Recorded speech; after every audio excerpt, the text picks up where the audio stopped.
छ आदेश छ कि छैन? छ भने देखाउनु पर्यो। तपाईँले मलाई तपाईँले प्रमुखसँग जति अकाउन्टेबल हुनुहुन्छ उपप्रमुखसँग पनि अकाउन्टेबल हुनुहुन्छ।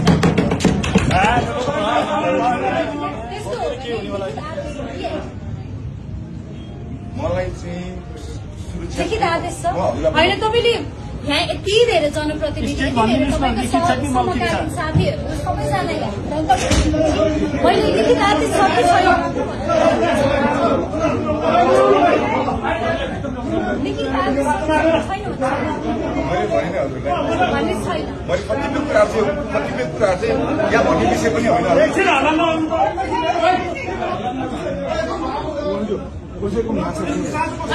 आदेश दिने हो भने लिखित आदेश हुनु पर्यो कि त मौखिक आदेश हो भने पनि आफू आएर भन्नुपर्छ होला। अब यहाँ त फेरि यो ढोका खोल्ने बित्तिकै फेरि भिडन्त हुन्छ कि हुँदैन? अब त्यो भिडन्त फेरि बनाउने कि नबनाउने? भिडन्त नगर्ने हो भने त व्यवस्थापन त गर्नु पर्यो। अब त्यो व्यवस्थापन गर्नको लागि मैले तपाईँलाई उपप्रमुखको हिसाबले यहाँ निर्देशन दिइसके व्यवस्थापन गर्नु भनेर अझै तपाईँले त्यही कुरामा स्टिक हुनुहुन्छ भने प्रमुखले अगाडि आउनु पनि सबैलाई जवाब दिनु पर्यो।